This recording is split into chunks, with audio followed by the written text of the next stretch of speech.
राज्यासाठी दिलासादायक बातमी. अखेर मोसमी वाऱ्यांनी तळकोकणात दमदार एंट्री केली आहे. सिंधुदुर्ग जिल्ह्यात मान्सूनचे आगमन झाले असून पुढील काही दिवसात तो महाराष्ट्राच्या आणखी भागांमध्ये दाखल होण्याची शक्यता हवामान विभागाने वर्तवली आहे. शुक्रवारी गोव्यात दाखल झालेल्या मान्सूनने अपेक्षेपेक्षा वेगाने प्रगती करत शनिवारी सिंधुदुर्ग गाठला. यासोबतच आंध्र प्रदेश, तमिळनाडू तसेच ईशान्य भारतातील मिझोराम आणि मणिपूरच्या काही भागांवरही मोसमी वाऱ्यांनी हजेरी लावली आहे. मान्सूनच्या पुढील वाटचालीसाठी पोषक वातावरण तयार झाले असून कोकणासह मुंबई आणि पुण्यातही लवकरच मान्सून धडकण्याची शक्यता व्यक्त करण्यात आली आहे. दरम्यान विदर्भात पावसाचा जोर अधिक राहणार आहे.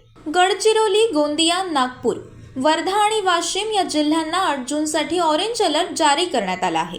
तर कोकण, मध्य महाराष्ट्र आणि मराठवाड्यासाठी 7 ते 9 जून दरम्यान येलो अलर्ट देण्यात आला आहे. राज्यातील धरणांमधील एकूण पाणीसाठा सध्या 26% आला आहे. पुणे विभागात सर्वात कमी 16.69% पाणीसाठा उपलब्ध असून वाढत्या उष्णतेमुळे पाणी टंचाईची चिंता वाढली आहे. मात्र तळकोकणात दाखल झालेल्या मान्सूनमुळे शेतकरी आणि नागरिकांना मोठा दिलासा मिळाला आहे.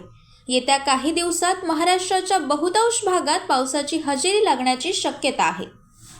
कोकण संवादच्या ताज्या घडामोडींसाठी चॅनलला सबस्क्राईब करा आणि बेल आयकॉनला क्लिक करा.